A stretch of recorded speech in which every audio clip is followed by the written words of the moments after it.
চলে আসলাম আবারও অনেক দিন পর নতুন একটি রেসিপি নিয়ে তোমাদের সাথে শেয়ার করার জন্য। আজকে তোমাদের সাথে নতুন রেসিপিটা শেয়ার করব, সেটা হলো মাশরুম দিয়ে মোচার বড়া বানিয়ে তার রেসিপি। তো চলো মা রেসিপিটা কি করে বানায় সেটা তোমাদের সাথে একটু শেয়ার করে নিই। দেখো, প্রথমে মোচাটাকে ভালো করে কেটে নিয়েছিল, তারপরে সেটাকে একটু সিদ্ধ করে বেটে নিয়েছে, তারপরে তার মধ্যে দিয়েছে নুন, হলুদ, গরম মশলা, তারপরে সেটাকে ভালো করে ভেজে নিয়েছে বড়ার মতন করে। তারপরে দেখো পাশের কড়াইয়ে দিয়ে দিয়েছে আলু, দিয়ে আলুটাকে সুন্দর করে কষিয়ে ভেজে নেবে। তারপরে তার মধ্যে দিয়ে দিয়েছে একটু হলুদ, নুন।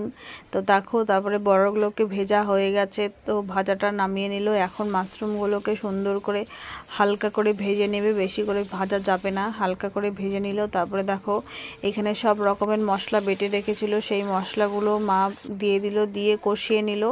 তারপরে পাশে রাখা মাশরুমটাকে সেটাকেও দিয়ে দিল, দিয়ে এখন সবগুলোকে একসাথে সুন্দর করে ভালো করে কষিয়ে নেবে হালকা আছে। তারপরে দেখো জল ঢেলে দিল, জল দেওয়ার পরে এখন কিছুটাক্ষণ রেখে দিবে। তারপরে বড়াগুলো দিয়ে দিবে, বড়াগুলোকে দিয়ে দেওয়ার পর কিছুক্ষণ ঢেকে রেখে দিবে ফোটার জন্য। তো ফোটার হয়ে যাবে। তারপরে দেখো ওই যে উঠিয়ে নিল, তরকারিটা ফুটে গেছে। তো এখন মা হালকা একটু নেড়ে চেড়ে নেবে, তারপরে একটু গরম মশলা দিয়ে দিবে, তারপরে সাথে একটু দিবে ঘি, হালকা, বেশি দেওয়া যাবে না, অল্পটুকু দিবে স্বাদ মতো ঘি, দিয়ে হালকা একটু নেড়ে চেড়ে হয়ে গেল আমাদের